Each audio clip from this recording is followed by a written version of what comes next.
फैसलाबाद बरेली शरीफ के पास है। वहां पर एक बुजुर्ग आराम कर रहे हैं, उनका नाम है शाह जमालुल्लाह रामपुरी। अगर नाम सुना तब भी सुभान अल्लाह कह दे, और नहीं सुना तब भी सुभान अल्लाह कह दे। सुभान अल्लाह, सुभान अल्लाह। ज्यादा कोई हंगामा नहीं, बैठे बैठे मेरी बात को सुने। आपका बैठना मुझे हुजूर की बारगाह में बैठने जैसा मालूम होता है, अगर शाइस्ता बैठे हो तो। शाह जमालुल्लाह रामपुरी, क्या नाम लिया मैंने? शाह जमालुल्लाह और ऊंची बोले, आवाज कमजोर है आपकी। क्या नाम लिया? शाह जमालुल्लाह रामपुरी। इनके एक मुरीद थे, उनका नाम था शाह दरगाही महबूब इलाही। वो नहीं, शाह दरगाही महबूब इलाही। पीर का नाम है हाफिज जमालुल्लाह रामपुरी। फिर रिवर्स करता हूं, हाफिज जमालुल्लाह रामपुरी, और मुरीद का नाम है शाह दरगाही। नाम टाइटल था महबूब इलाही। दिल्ली वाले नहीं, ये जो रामपुर में लेटे हैं वो। दोनों मुरीद और पीर में एक बात की तफरीक। पीर साहब शिकार के बड़े शौकीन, क्या बात, और मुरीद के दिल में परिंदों की बड़ी मोहब्बत। क्या बात, तवज्जो है? बोलो भाई। जिंदाबाद। पीर साहब शिकार के बड़े शौकीन थे और मुरीद परिंदों से बड़ी मोहब्बत फरमाते थे। लेकिन जब पीर साहब शिकार पे जाते ना, तो अपने मुरीद को अपने साथ लेके जाते थे। क्या बात, जैसे ही कभी कभी किसी परिंदे पर शेख जमालुल्लाह रामपुरी निशाना लगाते, पीछे से एक पत्थर उठा के चुपचाप शाह दरगाही फेंक देते थे, क्या बात, और वो परिंदा उड़ जाता था, और वो शाह दरगाही चुपचाप हाथ बांधे खड़े होते। तो शाह हाफिज जमालुल्लाह फरमाते, दरगहिया, ये जुमले बोलते, दरगहिया। बोले जी सरकार। बोले ये पत्थर तूने मारा? फरमाते हुजूर सजा दीजिए, क्या बात, सजा दीजिए। फरमाते मैं शिकार के लिए आता हूं तो शिकार को उड़ा देता है। जब भी वो निशाना लगाते, अगर ये होते तो पत्थर मारते। एक दिन हाफिज जमालुल्लाह रामपुरी को जलाल आ गया। जैसे करीब निशाना लगाया परिंदे को, पीछे से पत्थर मारा, उड़ गया। आपने गुस्से में पीछे पलट के फरमाया, दरगहिया। बोले जी सरकार। बोले इस परिंदे को तूने उड़ाया है? बोले हुजूर सजा चाहता। क्या बात, मैं चुपचाप यहीं खड़े रहो। एक जुमला, साहिबो बहुत खुशकिस्मत हैं आप एक अल्लाह के वली के बुलाने पर आए हुए हैं। क्या बात, मुझ जैसे खिंजीर से बदतर इंसान की बात नहीं, एक अल्लाह के वली ने आपको बुलाया। आप कितने खुशकिस्मत, वल्लाही लजीम आप बड़े खुशकिस्मत हैं। सूफी साहब कहते हैं कि नात पढ़ने वाले, तकरीर करने वाले, मिंबर के उलमा तो है ही हैं बड़े आला और अरफा मकाम के हामिल। फरमाते तुम्हें तो ये इल्म नहीं है कि हुजूर की मजलिस में बैठने वाले को स्टेटस कितना बुलंद होता है। क्या बात, सुने आप, पीरी मुरीदी किसे कहते हैं, ये विलायत का मकाम मिलता कैसे? फरमाया चुपचाप यहीं खड़े रहो। वो खड़े हो गए, और शाह हाफिज जमालुल्लाह रामपुरी आगे बढ़ गए, अपने और मुरीदों के साथ बढ़े, और शिकार करते हुए आगे निकले तो जंगल के दूसरे रास्ते से निकल के अपनी खानका पहुंच गए। अल्लाह ने उनके दिल से उनके इस मुरीद शाह दरगाही की मोहब्बत निकाल दी।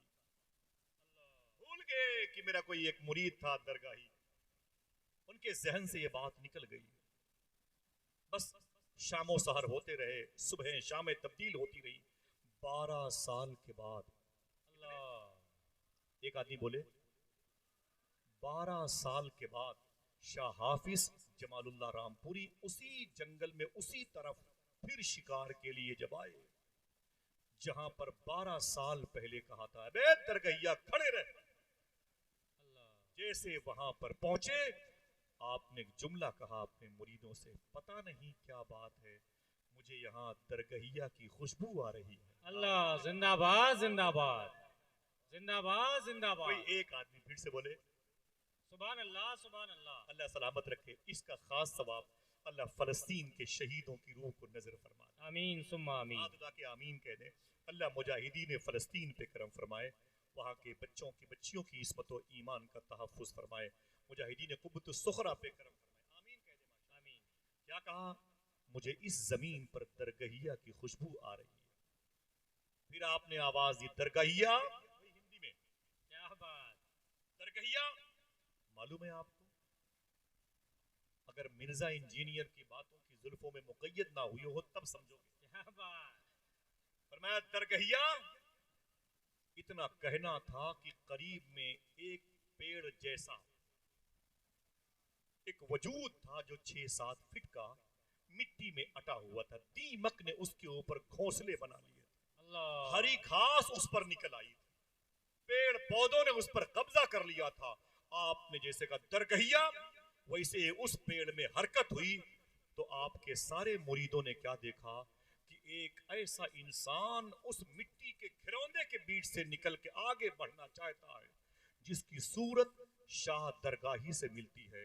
आवाज आई जी सरकार, जी सरकार। जिंदाबाद जिंदाबाद। इतना कह के आगे बढ़े, गोश्त हड्डी से अलग हो रहे थे, मिट्टी ने कब्जा कर रखा था, दीमक गालिब आ चुकी थी और घास फूस ने कब्जा कर लिया था।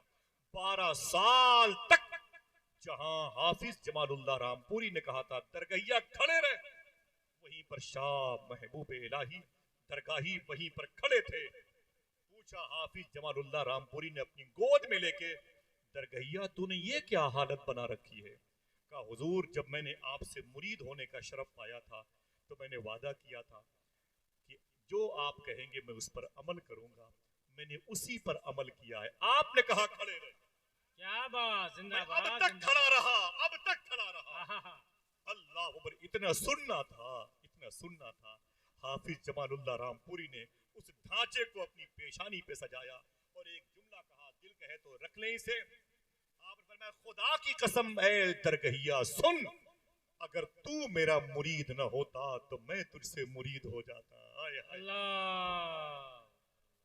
नारे तकबीर, नारे रसालत, आप समझ रहे हैं? फैज़ाने औलियाए किराम और उसे मुक़द्दस मसलके आला हजरत। साहिबो गुजारिश करता हूँ, आपका ताल्लुक पीलीभीत शरीफ से हो, आपका ताल्लुक ख्वाजा हसन शाह भैंसुरी शरीफ से हो, आपका ताल्लुक मोहब्बतों के इमाम सरकार वारिस पाक, आपका ताल्लुक अजमेर के सुल्तान की नगरी से हो, आपका ताल्लुक कालपी शरीफ से हो, मर्रा शरीफ से हो, आपका ताल्लुक बिलग्राम के सरकारों से हो, बरेली के ताजदारों से हो। पीर कौन होता है? क्या बात। कभी पूछा आपने? मैंने पूछा सूफी साहब किबला से, ये पीर कौन होता है? वही जिसकी पर्सनालिटी बड़ी अच्छी है। सूफी साहब ने एक जवाब दिया, भाई ना ना ना ना, पीर वो नहीं होता जिसके 2 हाथ और पांव होते। बोले पीर वो नहीं होता। मैंने कहा फिर पीर होता कौन है? बोले किसी पर्सनालिटी का नाम पीर नहीं होता। मैंने कहा फिर पीर होता कौन है? जो समझेगा वही बोलेगा, वरना रिकॉर्डिंग तो हो रही है, बाद में 10-20 लोग तो जरूर समझेंगे इंशाअल्लाह। फरमाते पीर वो नहीं है जिसको एक पर्सनालिटी में आप देखते हैं, पीर उस कैरेक्टर का नाम है जो आपने मुरीद होते वक्त पीर से वादा किया है, मैं झूठ नहीं बोलूंगा। ये क्या झूठ बात। ना बोलना, ये किरदार तेरा पीर है। क्या बात। जिंदाबाद जिंदाबाद। समझ रहे आप?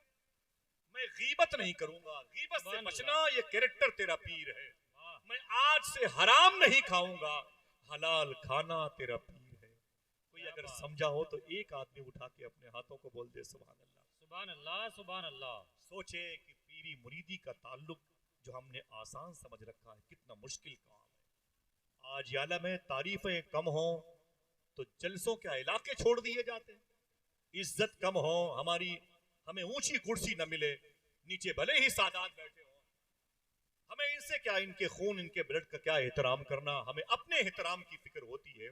साहिबों मैं आपसे एक बात बताता हूँ, वकूनु मा सादिकीन, जिनका जिक्र बातनी कुरान में है, उनकी शामें उनकी सुबहें कैसे गुजरती थी। समझ रहे आप बोले कि आपको मेरी बातें कुछ समझ में आ रही हैं कि नहीं आ रही? मैं गुजारिश करता हूं आप इन बातों को लेके जाएं। अब ये भूल जाइए कि मेरे पीर का ताल्लुक फला शहर से, अब ये रखिएगा कि मेरा पीर वो है जो किरदार है, मेरा पीर वो है जो कैरेक्टर है। जिंदाबाद। अगर आप सच बोलते रहे तो सच बोलना आपका पीर है, आप अगर हसद से बचते रहे तो आपका हसद से बचना आपका पीर है। क्या सुने, बात। एक साहब का मालूम है क्या हुआ, जलसा था, अब नाम नहीं लूंगा, ये रिकॉर्डिंग हो रही है, बात दूर तक जाती है। वो ये सोच करके जलसे से वापस आए थे कि रास्ते में उन्हें ये खबर लगी थी जलसे में जिस खतीब का नाम मेरे नाम से बड़ा रखा गया है वो मुझसे जूनियर है। ये सोच करके वापस आ गए। जलसे वालों को फोन किया, बोले तुम्हें तमीज नहीं है, तूने एक जूनियर का नाम सीनियर से ऊपर दिया, उसकी औकात क्या है, उसकी बिसात क्या है? वो 2 कौड़ी का मौलवी है मेरे सामने, तुमने उसके नाम को मेरे नाम के आगे अहमियत दी है। मुझे मेरे बारे में नहीं पता कि मेरे कितने शागिर्द हैं, मेरे कितने जलवे हैं, लंदन और ऑक्सफोर्ड में कहां कहां मेरे बच्चे पढ़ते हैं, वगैरह वगैरह वगैरह। मैं आज आपको एक बात बताता हूं, ये अल्लाह के सच्चे दोस्त जिनके करीब रहने का हुक्म दिया गया, ये होते कैसे हैं? वादा करो इंशाल्लाह इसे भूलेंगे नहीं। क्या बात। वादा करो इंशाल्लाह बोलो। आपको मैं अपने सर पे रखूंगा, और मेरी बहनें बैठी हुई हैं, उनको भी दीन समझने की जरूरत है। उनका आना पर्दे में अल्लाह कबूल फरमाए। आमीन। देखिए अपने बुजुर्गों की तालीम क्या है, तालीम क्या है मालूम है? एक बड़े अजीम बुजुर्ग गुजरे हैं जिनको दुनिया उमर बिन अब्दुल अजीज कहती है। बेशक, जिंदाबाद जिंदाबाद। मैं ये नाम फिर से लूं, जिनको दुनिया उमर बिन अब्दुल अजीज कहती है। क्या कहती है? उमर बिन अब्दुल अजीज। ऊंची बोले। उमर बिन अब्दुल अजीज कहती है। ज्यादा गुफ्तगू लंबी नहीं होगी और आपको सुनना है, और मैं भी इसी कुत्तों के तरीके से कहीं और भौंकने के लिए जाऊं। अल्लाह। जो मिले इस दरबार से वो तबर्रुक है मेरे लिए। आपकी दुआएं, उलमा किराम की जूतियां, इन आशिकान रसूल का के पैरों का धोवन, खुदा की कसम मेरे लिए तबर्रुक है। हकीकत में एक बात बताता हूँ, हुजूर गौस पाक की बता दूं, फिर वो बात बताता हूँ। शेख मोहसिन फरमाते हैं कि मेरी महफिल में जो बगदाद जाना चाहता है, जरा हाथ उठा के बोले लब्बैक या गौसे आजम। लब्बैक या गौसे आजम। जरा ऊंची आवाज में, ऊंची आवाज में, लब्बैक या गौसे आजम। लब्बैक या गौसे आजम। सुने, जो मिल जाए यहां से उसे आप नेमत समझें, चाहे वो दुआ हो, चाहे वो गुलाब की पंखड़ियां हो, चाहे वो अगरबत्ती की जली हुई मुबारक राख हो, चाहे इनका फैजान हो, चाहे इनकी बारगाह से कल्बी ततहीर के सामान हो। मालूम है शेख मोहसिन फरमाते हैं, मेरी मजलिस में एक शख्स आता था, बहुत बड़ा डॉक्टर था, 20 मुल्क से ज्यादा सफर किया था, 20 मुल्क से। लंदन भी गया था वो, और मलेशिया भी गया था वो, इंडोनेशिया भी गया था, ऑस्ट्रेलिया भी गया था। 20 मुल्क से ज्यादा उसने सफर किया था। करोड़ों रुपए उसकी प्रॉपर्टी के नाम पर उसके पास पड़े रहते थे, और मशहूर डॉक्टर था मेरे शहर का। शेख मोहसिन फरमाते हैं, वो फरमाते हैं, अचानक उसके अंदर एक बीमारी पैदा हुई। सुनना बेटा, ये बच्चे बैठे हुए हैं मेरे भाई, सुनना भाईजान। फरमाते कि अचानक उसके यहाँ एक बीमारी पैदा हुई। वो बीमारी क्या थी? वो जिसको भी देखता, भाई जरा 100 रुपए देना तो, अल्लाह। जिसको भी देखता, ओ भाई जी क्या बात है, और 200 देना तेरा तो। जेब में पैसे है कि नहीं, बस मांगता रहता, और करोड़पति आदमी था। दिन भर वो लोगों से मांगता, भाई सब्जी लेना है। लोग ना अजीब आदमी हो, इतनी दौलत है, 20 मुल्क से ज्यादा सफर किए हो, ऑस्ट्रेलिया गए हो, मलेशिया इंडोनेशिया गए हो, लंदन तुमने जाके डॉक्टरी की है, इराक के इरबिल गए हो, तुम कहां कहां तुमने सर्विस की है, इतने पैसे, बिल्डिंग फ्लैट, हर वक्त भीख मांगते हो। हर आदमी से भाई 200 देना था चाय पीना, वो 100 रुपए देना था नाश्ता करना है। दिन भर वो मांगता रहता। शेख मोहसिन फरमाते हैं कि एक दिन मैंने उससे कहा, इतना बड़ा पैसे वाला इंसान, मेरी बहनें सुनना, इतना बड़ा पैसे वाला इंसान तू हर वक्त लोगों से भीख मांगता है, और भाई साहब देना 100 50 देना, तो मांगता क्यों है? खुदा की कसम सुने, जो मिल जाए यहाँ का वही मेरे लिए तबर्रुक है, और इन सरकारों ने करम फरमाया, बुला लिया, ये बड़ी बात है। समझ रहे आप? शेख मोहसिन से उस डॉक्टर ने क्या कहा, वादा करो कभी भूलेंगे नहीं इंशाअल्लाह, इंशाअल्लाह बोले कभी नहीं भूलिएगा। उसने कहा कि मैंने वाकई करोड़ों रुपए कमाए, बहुत ज्यादा पैसे मेरे पास है, बहुत पैसे मेरे पास। बोले भीख क्यों मांगता है तू? ओ फला साहब 10 रुपए देना भाई, 10 रुपए देना, 10 रुपए देना। तो उस डॉक्टर ने क्या कहा? उस डॉक्टर ने कहा कि मैं ड्यूटी करते करते करते इराक गया, इराक गया, और इराक में इरबिल शहर में मेरी ड्यूटी लगी। मक्का शरीफ से करीब है ना इरबिल। बोले मेरी वहां ड्यूटी लगी, और मैं वक्फे वक्फे के बाद हुजूर गौस पाक की बारगाह में हाजिरी के लिए जाया करता था। नाम आए तो सुभान अल्लाह के। सुभान अल्लाह सुभान अल्लाह। बोले मैं शेख की बारगाह में जाया करता था। बोले फिर तुझे भीख मांगने की कैसी पड़ गया? तुझे तो देने की आदत पड़नी चाहिए, हाँ? तुझे भीख मांगने की आदत कैसे पड़ गई? उसने क्या कहा, रोने लगा डॉक्टर। उसने कहा एक दिन मैं हुजूर गौस पाक की बारगाह में बैठा हुआ था, बड़ी तालीम है, बगदाद चलोगे ना इंशाअल्लाह? इंशाअल्लाह। ये तैयारी कर लो। ये उसी कालम में एक तालीम ये भी है, उसी शरायत सफर में। सुने आप, उसने कहा मैं शेख की बारगाह बैठा हुआ था, हुजूर सैयदना शेख सुल्तानुर रिजाल की बारगाह बैठा हुआ था, सुल्तानुल कुल की बारगाह बैठा हुआ था, कुतुबुल इंस वल जिन की बारगाह बैठा हुआ था, मैं हुजूर गौसे आजम की बारगाह बैठा हुआ था मवाजिया शरीफ पर और कुछ पढ़ रहा था। अचानक कोई शेख एंट्री किए गौस पाक की बारगाह में और उनके हाथ में नोटों की गड्डी थी।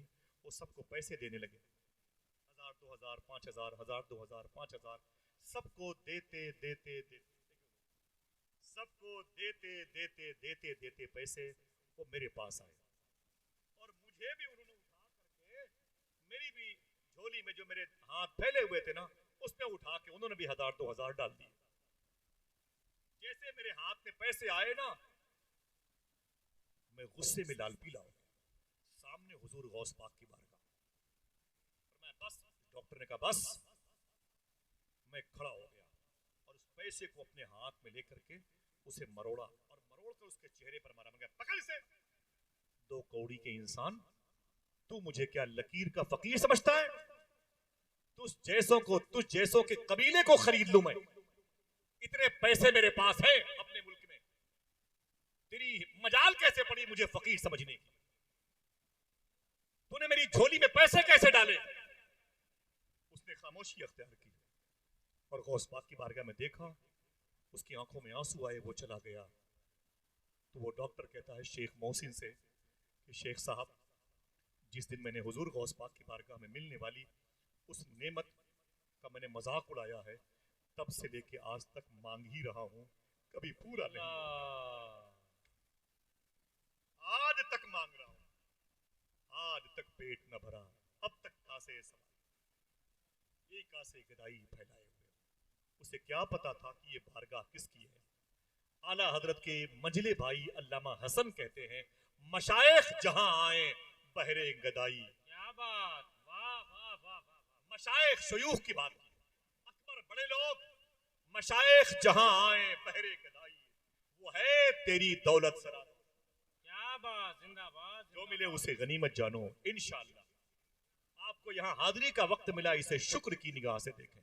हमारे यहाँ ट्रेजेडी है कि मकुनुमा सादिकीन में जो शामिल हैं, जिनको समझते हैं, वो अपनी ही तारीफ करवाने पर तुले हुए हैं, अपने ही अलकाबो आदाब पर वो एक दूसरे की जान लेने पे तुले हुए। हमारे यहाँ ये इस किस्म की परेशानी है। बैठ गए तो इन उलमा किराम की कलील तनख्वाहों का मजाक उड़ाना हमारी सिरिश्त में दाखिल है। सादात किराम के हसब नसब पर बहस करना ये हमारे मिजाज में दाखिल है। आप जैसों को अपने मुकाबले में जाहिल और कमतर समझना माज़ अल्लाह रब्बिल आलमीन हमारा वतीरा बनता जा रहा है। मैं एक बात कहता हूँ, बात खत्म, मुझे इजाजत दीजिएगा। गुफ्तगू भी होगी इसके बाद और शायरी भी समाप्त कीजिएगा, तरन्नुम और तहत में भी बरकत आपको मिलेगी इंशाअल्लाह। जब हमारे दिल से अना और तकब्बुर का जरासीम खत्म जब तक नहीं होगा, हमें बुजुर्गों की बारगाह से फैज़ नहीं मिलेगा। और वकुनु मा सादिकीन पे रहने वाले जितने लोग हैं वो हमें देना भी चाहेंगे तो पर्दे लग जाएंगे। आइए एक बात करता हूँ, बात इसी पे खत्म। नाम है उमर बिन अब्दुल अजीज का। उसके दिल को तशफ़ी और तसल्ली देता हूँ। एक वली की बारगाह में हम सब हाज़िरी का शरफ पाए हुए। मैंने एक बात कही थी, मेरे भाई ने निज़ामत की कि जो हुजूर गौसे आज़म का नाम बेवजू लेता था वो मर जाया करता था। ये बात मैंने एविल और कंपोज खा के नहीं कही थी, होशो हवास के साथ। क्या बात, और आज भी मैं अपने इस कहे हुए पर कायम हूँ। क्या बात, जिंदाबाद जिंदाबाद। और हवाले के तौर पर उस किताब का तफरीहुल खातिर का हवाला है जिसके असनाद पर आला हजरत मुत्तफिक हैं। आला हजरत सरकार भी उस किताब की तहरीरात से मुत्तफिक है माशाअल्लाह, अल्हम्दुलिल्लाह रब्बिल आलमीन। लेकिन मर जाने से मुराद क्या है, ये तो आपने सुना ही नहीं। क्या बात, जो हुजूर गौसे आजम का नाम बेवजू लेता था वो मर जाता था। मर जाने से मुराद क्या है?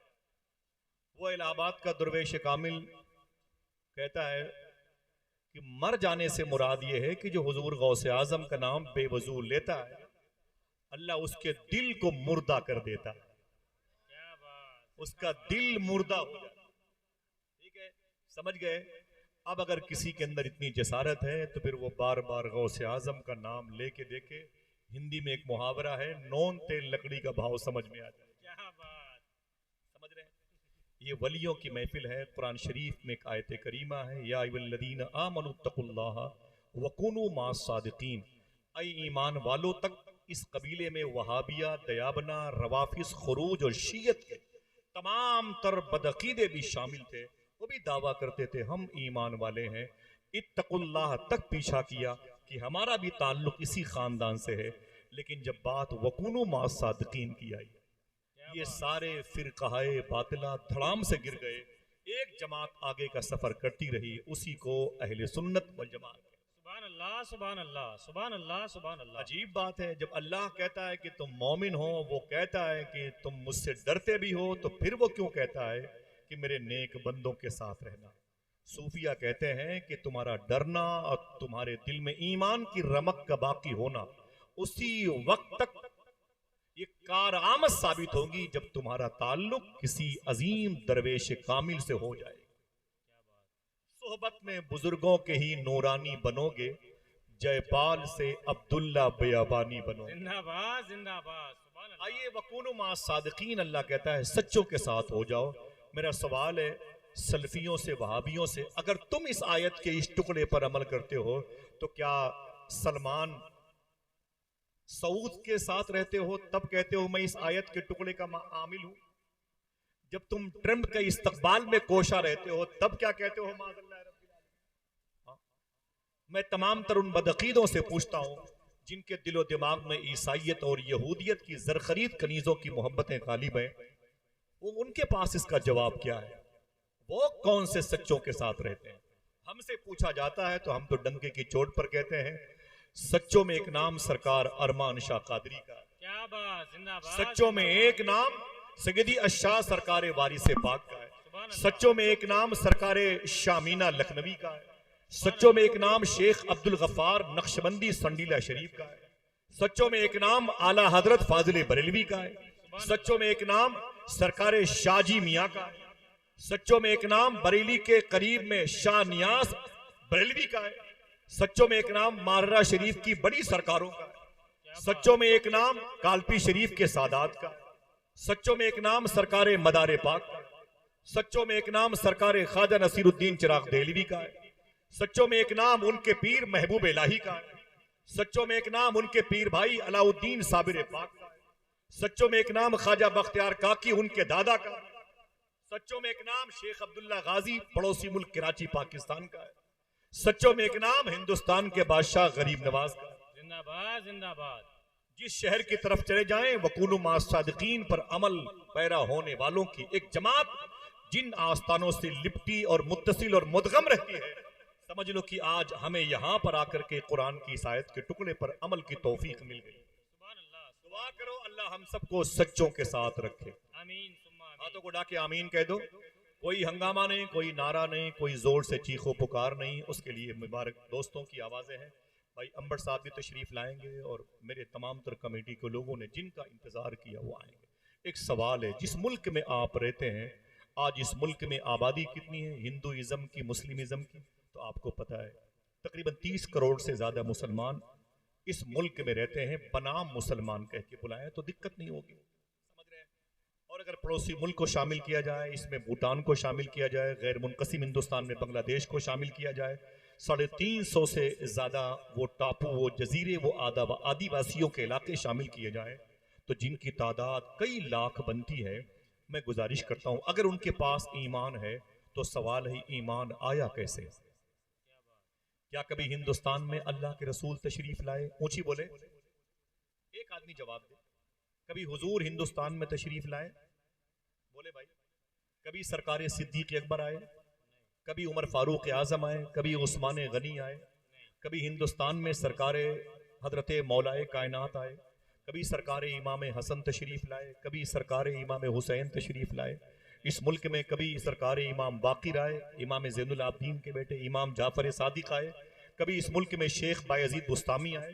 कभी इस मुल्क में शेख मारूफ करखी आए?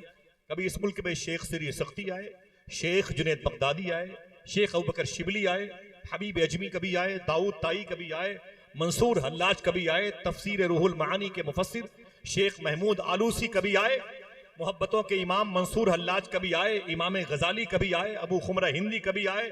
आपका जवाब होगा ना ना ना ना। अबू खुमरा हिंदी के बारे में एक रवायत है, बकिया जितने नाम लिए गए कभी हिंदुस्तान में ये बुजुर्ग नहीं आए। 1 लाख से ज्यादा, 2 लाख से ज्यादा हुजूर के सहाबे किराम थे, जिनकी अक्सरियत आज अगर देखें तो क्या वो हिंदुस्तान में आई? तो आपका जवाब होगा नहीं नहीं नहीं। फिर सवाल पैदा होता है, ये गैर मुनकसिम हिंदुस्तान में 60-70 करोड़ से ज्यादा जो मुसलमान रहते थे 70 साल पहले, आज 25 से 30 करोड़ रहते हैं। इनको जो कलमा नसीब हुआ ये किसकी वजह से? क्या बात। ये नदवा और देवबंद के ये चिल्ली चिल्ला करने वालों की वजह से? ना ना ना ना, आपको कहना पड़ेगा ये देन है अजमेर के सुल्तान की। जिंदाबाद जिंदाबाद, सुभान अल्लाह। आपको सुभान कहना अल्लाह। पड़ेगा ये करम नवाजियां हैं सरकार मालिक बिन दीनार की। कहना पड़ेगा ये नेमतें मिली हैं सरकार हजरत दाता गम बख्शरी हिजवरी रदी अल्लाह जिंदाबाद। मखदूम बहाउद्दीन शाह जकरिया मुल्तानी की वजह से। तो इन बुजुर्गों के नाम पर हमें जो सबसे बड़ी नेमत मिली है, तो हम अपनी जात को तो फरामोश कर सकते हैं, लेकिन उन मोहसिनीन को कैसे भूल जाएं जिन्होंने हमें जहन्नम से निकाला और जन्नत का पता बताया। अल्लाह कहता है यही है सच्चे, इन्हीं के साथ रहो। जरा हाथ उठा के बोलो, कह दो मोहब्बत के साथ सुभान अल्लाह। सुभान समझ अल्लाह, गए सुभान ये अल्लाह। सच्चे कौन है? अब इसी को पता करना है कि ये जमात जो सच्चों की है, इनकी मोहब्बत किसके दिल में है, किसके दिल में नहीं है। क्या बात। ठीक है, हिंदुस्तान में कि अडानी अंबानी जैसे लोग पैसों के दम पे आए? ना ना ना ना ना ना। हिंदुस्तान में किसी अच्छे निशानाबाज की वजह से दीन फैला। हिंदुस्तान में कोई अच्छी पर्सनालिटी का आदमी आया तो जिससे दीन फैला। तलवारबाजी से दीन फैला? ना ना ना ना ना। एक बड़ी पुरानी बात है, उसे समाप्त करें और दिल कहे तो इसे अपने दिल के नेहा खानों में रखें। एक गुजारिश है, कुर्सियां लेके भाईजान जरा सा करीब आ जाए। माइक में थोड़ी सी आवाज कुछ अपनी भी मुतासिर है, थोड़ी सी आवाज इसकी बढ़ा दें। इको इसका बंद रखें भाईजान, इको बंद कर दें, आवाज थोड़ी सी बढ़ा दें और आगे आ जाए भाई। थोड़ी सी कुर्बत चाहता हूं आप सबकी। जी बैठे बैठे सब लोग, कोई हंगामा नहीं, कोई नारा नहीं, ठीक है। आवाज इसी कैंपस, मेरी माँ बहनें बैठे। इस हिंदुस्तान में इस्लाम कैसे आया बता दूं?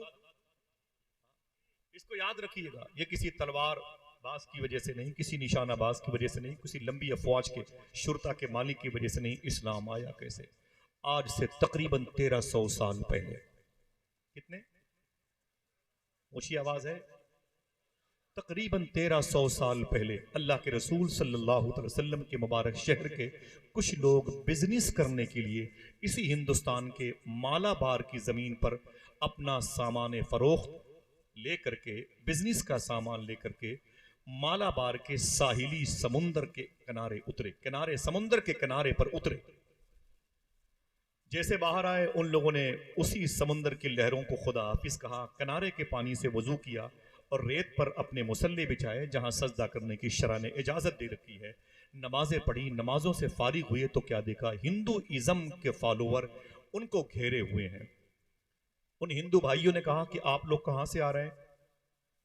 उन आने वालों ने कहा कि हमारा ताल्लुक हिजाज मुकद्दस से। कहा शहर का नाम क्या है? दिल कहे तो बोलना। बोले उसी शहर की वजह से ये सारे शहर सलामत हैं जिसे लोग मदीना कहते हैं। क्या बात। सुभान अल्लाह, सुभान अल्लाह। जिसे लोग मदीना कहते हैं। बोले क्या करने आप आए हैं? तो उन हुजूर के शहर से आने वालों, करीब के शहर से आने वालों ने कहा हम यहाँ बिजनेस के लिए आए हैं। कहा क्या सामान है? कहा कपड़ा बेचने आए हैं। हमारे शहर के करीब से जो तिजारतों का सिस्टम इम्कानात के दरवाजे खोलता है, उसमें ये कपड़ों की मंडी बड़ी मशहूर है। कपड़ों को बेचेंगे और इसके बदले में गरम मसाला लेकर के हम अपने शहर, अपने मुल्क जाएंगे। तवज्जो है? तो हिंदुस्तान के हिंदू भाइयों ने कहा कि आपने इन कपड़ों के गट्ठर में कितने कीमती कपड़े रखे हैं? तो मुसलमानों ने सैंपल बाहर किए और सारे गट्ठर में एक सैंपल के तौर पर कपड़े बाहर निकाल रखे थे और उसमें उसकी कीमत लिख रखी थी। मिसाल के तौर पर ये टेरिकाट का, ये पॉलिस्टर का, ये कॉटन का है, ये मखमल का है, ये जारजट का है और ये सिल्कन का है, वगैरह वगैरह। इनकी कीमत 10 रुपए मीटर, 12 रुपए, 15 रुपए, 20 रुपए मीटर है। वो हिंदुइज्म के लोग उसे देखते रहे, आगे बढ़ते रहे, देखते रहे, आगे बढ़ते रहे।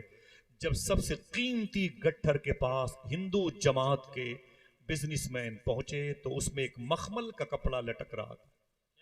हुजूर के शहर से आने वालों से पूछा कि आप लोग इसमें क्या रखे हो? कहा इसमें भी कपड़ा है।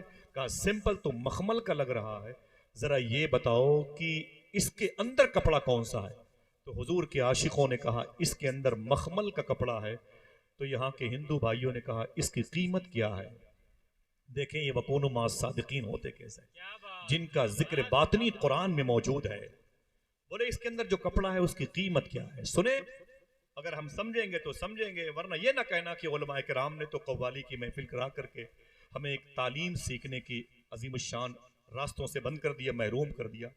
ये मैदान मैशर में बहाने बाजियां नहीं चलेंगी कि पपीते के बीज को काली मिर्च में मिला के हम बेचेंगे, कोई क्या कर लेगा। समझ रहे हैं, ये मिलावटी सौदा हमारे एतकाद के लिए खतरा बन रहा है।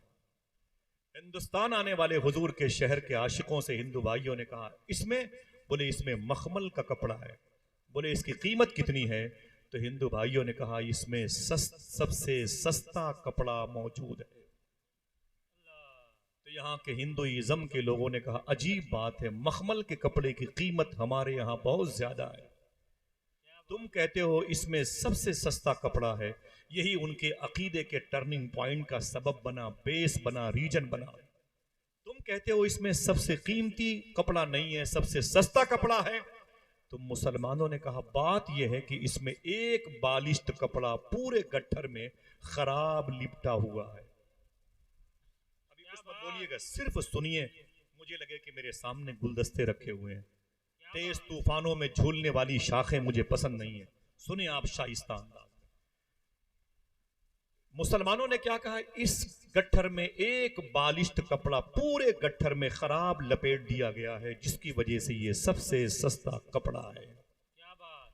हिंदुस्तान के उन हिंदू भाइयों ने एक जुमला कहा, अजीब बात है, अपने ऐब को पाकर माल बेचना मुश्किल आता है, अपने ऐब को बताकर माल बेचने की तकनीक तुमने कहां से सीखी। क्या बात, वाह वाह। मैं इसे फिर से रिवर्स करता हूं, हंगामा नहीं, हंगामा नहीं। मेरी सारी मोहब्बतें उलमाए किराम की जूतियों के करीब। जैसे ये दुआओं का ताज आपके सर पे सजाना चाहते हैं, आप बैठे। जितने भाई मेरे खड़े हैं, अल्लाह सबके माँ बाप की मग़फ़िरत फरमाए, आमीन कह दे। कुर्सियां खत्म हो गई तो लोग खड़े होकर के हुजूर की बातें समाअत करते हैं। जरा फिर से कोई कह दे हाथों को उठा के लब्बैक या रसूल अल्लाह, हाथ नीचे करें। बहुत बहुत शुक्रिया आपका, अल्लाह आपको सलामत रखे। क्या कहा हिंदू भाइयों ने, हिंदू मजहब के लोगों ने क्या कहा, अपने ऐब को छुपाकर माल बेचना मुश्किल आता है, अपने ऐब को बताकर माल बेचने का तरीका तुम्हें किसने सिखा दिया। अब जिसका दिल कहे वो बोले। उन आशिकों ने कहा ये तालीम मुझे आमिना के लाल ने दी है, जिंदाबाद जिंदाबाद। ये तालीम मुझे मोहम्मद अरबी सल्लल्लाहु अलैहि वसल्लम ने दी है। हुजूर का नाम सुनते ही उन लोगों ने क्या कहा, तवज्जो है, उन लोगों ने क्या कहा, इनमें कौन है मोहम्मद अरबी। हुजूर के आशिकों की आंख में आंसू आ गए। कैसी बातें करते हो, वो यहाँ नहीं है। बोले फिर वो कहाँ है। बोले वो तो मदीने शरीफ में आराम कर रहे हैं। बोले वो आए क्यों नहीं। फिर उनकी आंखों में आंसू आ गए। अफसोस की बात यह है कि उनका देहांत हो गया जाहिरी तौर पर, उनकी डेथ मुबारक हो गई, उनका इंतकाल जाहिरी हो गया। वो मदीने पाक की मुबारक मिट्टी की चादर शरीफ ओढ़ करके अपने रोज़े शरीफा में आराम कर रहे हैं। तब हिंदुस्तान के हिंदू मजहब के लोगों ने कहा अजीब बात है, एक ऐसे नबी को तुम फॉलो करते हो जो इंतकाल कर गया, जिसका देहांत हो गया, जिसकी डेथ हो गई। अब सुने वो किस अकीदे के थे। अगर दिल कहे तो सुभान अल्लाह कहना। उन आशिकों ने कहा ऐसा नहीं है, हमने जिसे अल्लाह का रसूल माना है वो आज भी दुनिया को मदीने शरीफ से में ऐसे ही देखता है जैसे लोग अपनी हथेली को देखा करते हैं। जिंदाबाद जिंदाबाद, सुभान अल्लाह सुभान अल्लाह। जैसे लोग अपनी हथेली को देखा करते हैं, हम दुनिया के किसी कोने में हो हुजूर की निगाह से छुप नहीं सकते। अगर दिल कहे तो अब कहना सुभान अल्लाह। उन हिंदू मजहब के लोगों ने कहा अगर ऐसी बात है तो कपड़े का थान बाद में लूंगा, इस्लाम पहले कबूल करना। जिंदाबाद जिंदाबाद। नारे तकबीर, नारे रिसालत, अज़मते मज़हबे इस्लाम जिंदाबाद, पैगंबरे इस्लाम, मसलके। आप समझ रहे हैं आपको कौन सा मजहब मिला। फिर रिवर्स करूं इसको, अगर मैं हाजी सलीम साहब से कहूं और इन सरकारों से कहूं, उलमाए किराम से, फिर रिवर्स करें आप, कोई और बात नहीं होनी चाहिए जब तक मेरी कौम को हलाल खाने का शौर न पैदा हो जाए। माफी चाहता हूं, मैंने सूफी सुल्तान मियां से पूछा था, वहाबिया दयाबना की, बेअदब गुमराह फासिको मौलिन की बढ़ती हुई तादाद की वजह क्या है? तो सूफी साहब ने कहा था दस्तरखान पर हराम लुकमे आ गए। अल्लाह अकबर, अल्लाह। समझ रहे हैं आप? आइए वादा करें इंशाल्लाह इन बुजुर्गों की मोहब्बतों को दिलों में रखेंगे। कैसे? आज से हम इंशाल्लाह तैयारी करेंगे, सच बोलते रहेंगे और हलाल खाते रहेंगे। क्या बात, इंशाल्लाह बोले, इंशाल्लाह बोले। हुजूर सल्लल्लाहु अलैहि वसल्लम के बारे में 40 साल के बाद नबूवत का जब हुजूर ने ऐलान फरमाया तो कुफारा ने मक्का ने यही बात कही, आपसे बड़ा सादिक कोई नहीं, आपसे बड़ा अमीन कोई नहीं। क्या बात, क्या मतलब? जिंदाबाद। आप ही सच बोलते हैं, आप ही हलाल खाते हैं। आज अफसोस की बात यह है कि हम मसलक की बात करते हैं, मशरब की बात करते हैं, उलमा किराम की ताजीम और तकरीम बजा लाते हैं, लेकिन हम रिश्वत और दलाली के पैसों से अपने बच्चों के अकीदे को अपाहिज और माजूर कर रहे हैं। अब समझ में आया कि हिंदुस्तान में जो इस्लाम आया है तलवार के दम पे नहीं बल्कि सदाकत पसंदी की बुनियाद पर। क्या बात, जिंदाबाद, जिंदाबाद। कितने लोगों ने इस बात को समझा? जरा हाथ उठा के बोले, समझ लिया आपने? हिंदुस्तान में जो दीन आया है वो सदाकत पसंदी की बुनियाद पर आया। सरकार अरमान शाह रदी अल्लाह तआला अन्हु ये कादरी भी हैं और चिश्ती भी हैं और निजामी भी हैं। कोई एक आदमी बता सकता है कि निजामी से मुराद? आपका जवाब होगा सरकार महबूब इलाही। जिंदाबाद, जिंदाबाद। काश आप जोर से सुभान अल्लाह कहते। बैठे बैठे इस्लाम मिल गया, इसे संडीला का लिड्डू समझ रखा है। थोड़ी सी मेहनत तो करें, पता करें वो कौन है जिनके नाम का स्टिकर सरकार अरमान शाह की पेशानी विलायत पे चस्पा है। इन बुजुर्गों के गुंबदों मीनार क्यों सलामत है? 900 साल तक हुकूमत करने वालों के बादशाह ने जमाना की कब्रों की निशानियां मिट गई, लेकिन सरकार अरमान शाह का गुंबद अंधों को भी नजर आ जाता है। क्या बात, ना नजर आने वाली मखलूक का भी इलाज कर देते हैं। क्या बात, जिंदाबाद। टूटे हुए दिलों को जोड़ने की सलाहियत इनके पास है। जिन मरीजों को डॉक्टर जवाब दे दें उन मरीजों का यहां इलाज होता है, या यूं कहो कि उन डॉक्टरों का यहां इलाज होता है। क्या बात। समझ रहे हैं? ये वो बारगाह मुबारक है। बेस क्या है? बेस क्या है? इनके पास कौन सी खूबी थी? 4 आंखें थी, इनके पास 10-20 पैर थे, ये बारिश के पानी से टपक गए थे, आसमान से नाजिल हुए थे? ना ना, ये भी किसी मुबारक कोख की पैदावार है, किसी मुबारक बाप का साया मिला था। लेकिन हमको भी वो मिला साया, हम उजड़ गए, और इन्हें वो साया मिला तो ये बस गए। इनसे जो मोहब्बत करता है वो भी बस जाया करता है। हम नफरतों के मैदान में रहते, ये मोहब्बतों के मैदान में रहते थे। समझ रहे हैं आप? ये मोहब्बतों के मैदान में आज हमारे साथ कोई चलेगा तो हमारी तारीफ करने वाला, मुझे बताए कि मुझसे बड़ा कोई आशिक नहीं, मुझे बताए कि मुझसे बड़ा कोई डॉक्टर नहीं, मुझसे बड़ा कोई पीर नहीं, मुझसे बड़ा कोई शेख नहीं, मुझसे बड़ा कोई मुहद्दिस नहीं, मुझसे बड़ा कोई मुफक्किर नहीं, मुझसे बड़ा कोई दानिश्वर नहीं। और ये कहा करते थे मुझसे कमतर कोई नहीं, मुझसे जलील कोई नहीं, मुझसे बदतर जमीन पर कोई नहीं। सरकार जुन्नून मिस्री से गुलामों ने कहा हुजूर बगदाद शरीफ में बारिश नहीं हो रही है, तो जुन्नून मिस्री फरमाते हैं कैसे होगी? मुझ जैसा नाकारा इंसान जब तक बगदाद में रहेगा बारिश नहीं होगी। ये कह के जैसे उठे झोला निकाला, उठाया अपने हाथों से, जैसे खानकाह से बाहर निकले बारिश होने लगी। बोले मेरे मौला ये बारिश क्यों हो रही है? आवाज़ जुन्नून ये बारिश भी तेरी वजह से हो रही है। क्या बात। पहले इनके नजरियात को समझो, इनके आईन को समझो, इनके अंदर तबलीग का जज्बा कितना था। मेहनतें की हैं, मुर्ग मुसल्लम नहीं खाए, ऐसी नहीं होगी तो हम जलसे से वापस चले आएंगे, हमारे नाम के बड़े बड़े अलकाब व आदाब नहीं होंगे तो फिर हम नहीं रुकेंगे, अगर किसी अजीम खतीब से पहले मेरा नाम शाये ना हुआ तो फिर हम लौट जाएंगे, नाजिम बाकायदा मेरी निजामत ना करेगा तो हम लौट जाएंगे। तुफ है ऐसी सोच पर। क्या बात। आला हजरत ने 1400 या 1100 किताबें लिखी हैं, फिर भी कहते हैं कौन पूछेगा तेरी बात रजा। 1960 में 1 लाख जिन्नात मुरीद सरकार मुफ्ती आजम के थे, फिर भी वो यही कहते थे कि ते मेरे अमाल का बदला तो जहन्नम ही था, मैं तो जाता मुझे सरकार ने जाने न दिया। काश हम अना नहनों की मंजिल से निकले, काश हम तकब्बुर की मंजिल से निकले। आइए इन फकीरों इन दरवेशों के पास आए। सूफी साहब फरमाते हैं जब हुजूर गौसे आजम ने ऐलान किया था या करने वाले थे कदमी हादिही अला रक़बति कुल्लि वलील्लाह। उस वक्त आपने खिलाफे काबा थाम के कहा था, ऐ मेरे मौला, अगर मेरी नेकियां तेरी बारगाह में कबूल न हो तो मुझे अंधा उठाना। काश हम हुजूर गौस पाक की बारगाह से ये तालीम लेते। कितनी मशक्कतें की है इन बुजुर्गों ने दीन को यहां तक पहुंचाने के लिए।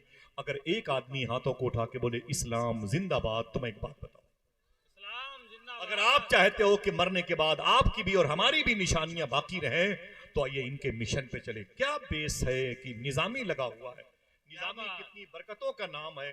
आइए मैं बताता हूं आपको कौन है सरकारे महबूब इलाही।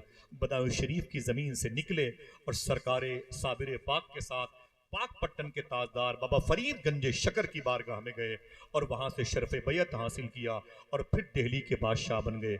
साहिबो, ऐसे ही नहीं दीन फैलाया महबूब इलाही ने। आप एकदम खामोश रहेंगे, मोबाइल को थोड़ी देर के लिए जेब में रख लें। मैं गुजारिश करता हूँ बस अपने पैरों की मिट्टी मेरे लिए वक्फ कर दें, ताकि मेरी कब्र में काम आएगी। सरकारे महबूब इलाही कभी कभी दिल्ली में अपना होलिया बदल के टहला करते थे, अपना होलिया बदल के दिल्ली में घूमते थे। ये रवायत बख्तियार काकी के नाम से भी मंसूब है। मैं सरकारे महबूब इलाही की तरफ ज्यादा इत्तेफाक रखता हूँ, इसलिए उनका नाम लेता हूँ।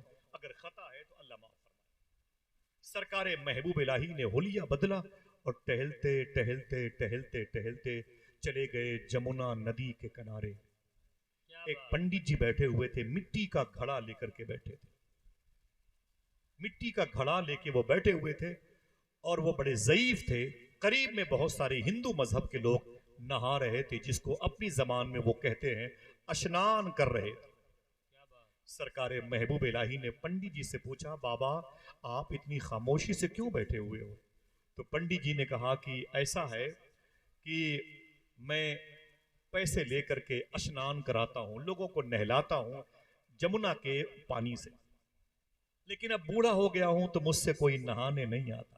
सब जवानों के पास चले जाते हैं, उनसे नहाते हैं, वो पैसा देता है नहाने वाला और उनके पेट भरते हैं। मेरे तो बच्चे भूखे रहते हैं, मेरे घर के चूल्हे नहीं जलते हैं। अब मेरे हाथ पांव कांपते हैं इस मिट्टी के मटके को उठाते हुए, इसलिए कोई मेरे पास नहाने के लिए नहीं आता।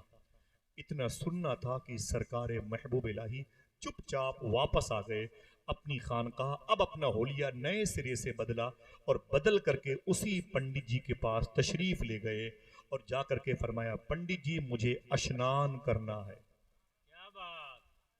अगर इस्लाम को समझना है तो थोड़ी देर बैठ जाएं। आप एक बड़े तैयार में रहते हैं, सूफिया का मसलक मस्कन भी है और ये उनका बेल्ट भी है, उनकी मुबारक जमीन भी है।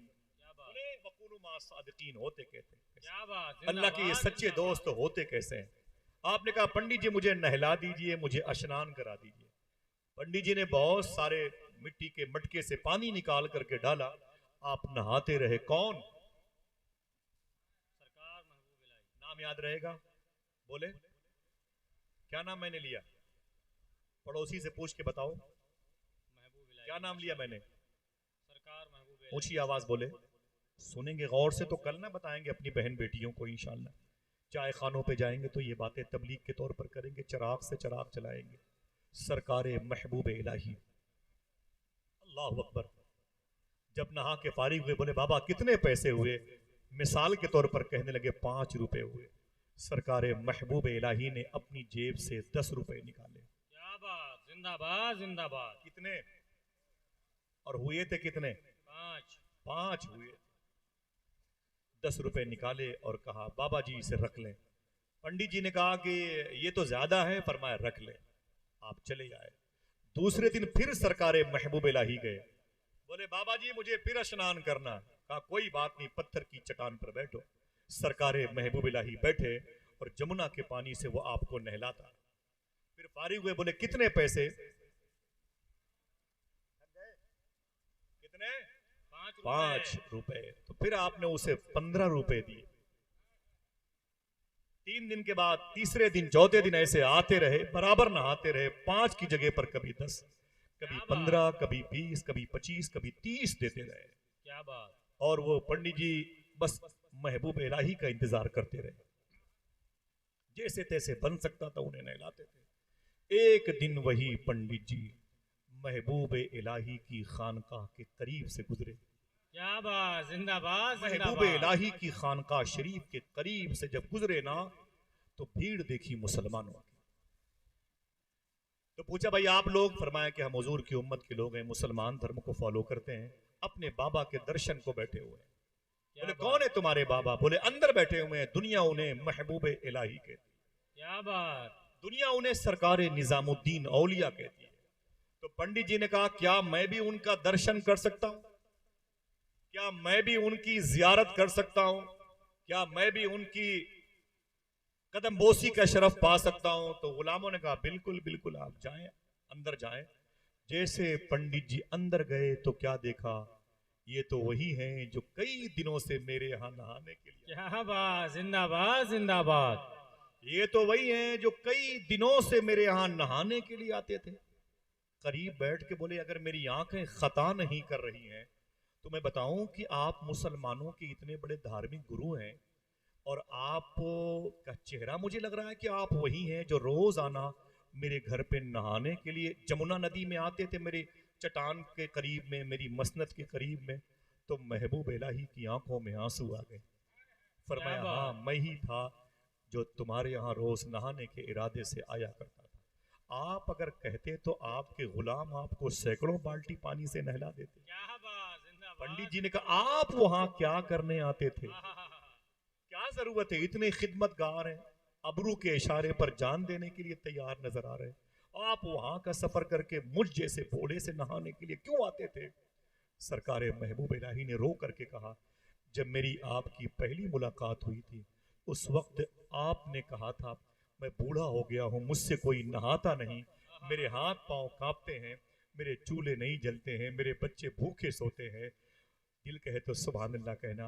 महबूब इलाही फरमाते हैं कि बाबा जी सुने, मैं आपके चूल्हे को जलाने के लिए अपना होलिया बदल के तुम्हारे पास नहाने के लिए। जिंदाबाद जिंदाबाद जिंदाबाद जिंदाबाद। जरा हाथ उठा के बताएं कितने लोगों ने समझा? हाथ उठाए जिंदाबाद रखे, जिंदाबाद। समझा कि नहीं समझा? हाँ, बहुत बहुत शुक्रिया। अब एक बात सुने, आज ऐसा कोई कर सकता है? इतने फतवों के ढेर लग जाए ना, समझ रहे हैं कि वो उठ ही ना पाए, समझ रहे हैं आप? लेकिन अगर इखलास हो तो अल्लाह की तरफ से गैबी मदद हुआ करती। बेशक, जिंदाबाद सरकार जिंदाबाद। महबूब इलाही से उसने कहा आप और मेरे घर नहाने के लिए जाते थे तो आपने फरमाया तेरे घर के चूल्हे जलाने की मुझे फिक्र थी, जैसे मेरे बच्चे खाते पीते हैं वैसे तेरे बच्चे खाते पीते रहे। क्या मालूम है बात। उस बूढ़े पंडित ने क्या कहा? ऐ निजामुद्दीन औलिया, आज पता चला है इस्लाम कितना खूबसूरत मजहब है। जिंदाबाद जिंदाबाद। देर न कीजिए, कलमा पढ़ा के मुझे मुसलमान बना लीजिए। जिंदाबाद जिंदाबाद। मैं भी उसी नबी के कौल की राह का फॉलोअर बनना चाहता हूँ जहां पर दूसरों के बुझे हुए चूल्हों को जलाने की इतनी तरगीब दी जाती है, जहां पर बूढ़ों का इतना एहतराम किया जाता है, तो फिर जवानों का कितना बड़ा एहतराम। क्या बात, जिंदाबाद जिंदाबाद। कलमा पढ़ के मुशर्रफ बा इस्लाम हुआ, पूरी नस्ल उसकी हुजूर पर दरूद पढ़ने वालों में शामिल हुई। क्या बात। एक अमल की वजह से, वो क्या था? अपनी अना को ठोकरें मारी, अपने किब्र को आपने पिस्पा किया और अपनी इज्जत और शोहरत के ताज को अपने सर से हटाया और फिर अल्लाह के एक बंदे के दिल में हुजूर की मोहब्बत का चिराग रोशन करने के लिए अपनी इज्जत की थोड़ी सी कुर्बानी दी। पूरी नस्ल कलमा पढ़ने वालों में शामिल हो गई। जिंदाबाद जिंदाबाद। ऐसे होते हैं वो लोग जिनकी तरफ इशारा कुरान कहता है वकूनु मा सादिकीन। सुभान अल्लाह सुभान अल्लाह। ये वो लोग हैं जिनके तस्करे होते हैं, ये वो लोग हैं जिनकी बातें होती हैं तो बरकत नाजिल होती है। इनकी बातें सुनने के लिए फरिश्ते आसमान से आते हैं। ऐसे ही नहीं बनते लोग। इनमें कोई ऐसा शख्स नहीं होगा जो किसी पीर से मुरीद ना होगा। ऐसा कोई शख्स शायद हो शाज़ो नादिर जो किसी न किसी शेख से मुरीद ना हो। हर शख्स का ताल्लुक कादरी, चिश्ती, नक्शबंदी, सोहरवर्दी, अबुलराई, वारसी हर सिलसिले से है।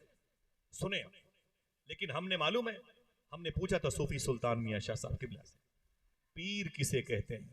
क्या बात, जिंदाबाद जिंदाबाद। मैंने पूछा था सूफी साहब किबला से, पीर किसे कहते हैं? अगर दिल गया तो सुभान अल्लाह कहना। सूफी साहब फरमाते हैं कि पीर वो है जो अपने मुरीद को अपने से बुलंद मकाम पर देखना चाहता है। क्या बात, जिंदाबाद फिर जिंदाबाद। फरमाया मेरी नजर में पीर शेख अबू सईद मखजूमी थे जो अपने मुरीद को अपने से बुलंद मकाम पर देखना चाहा तो उनके मुरीद बड़े पीर कहलाए, क्या बात, जिंदाबाद जिंदाबाद। पीरों के पीर कहलाए, जिन्हें सैयदुल शेख शेखुल कुल हुजूर गौसे आदम कहा जाता है। जिंदाबाद समझ रहे जिंदाबाद। हैं आप, इसके लिए मेहनतें करनी पड़ती हैं। ऐसा नहीं कि मुर्ग मुसल्लम खा लिया और अपने मुरीदों से सादात ही सही उनसे पैर दबवा लिए और उनसे खिदमतें करवा ली, अपने शोहरतों के स्टीकर को तकसीम किया और अपने बुजुर्गों के नामो नमूज से ज्यादा अपनी इज्जतों के लोहे मनवाए और फिर अपने ही नाम के नारे लगवाए और वापस आ गए, ऐलान करने लगे पूरा शहर मेरा मोतरीफ है, पूरा इलाका मेरा चाहने वाला है। साहिबो सुने पीरी मुरीदी किसे कहते हैं। ये वो लोग हैं जो कुनुमा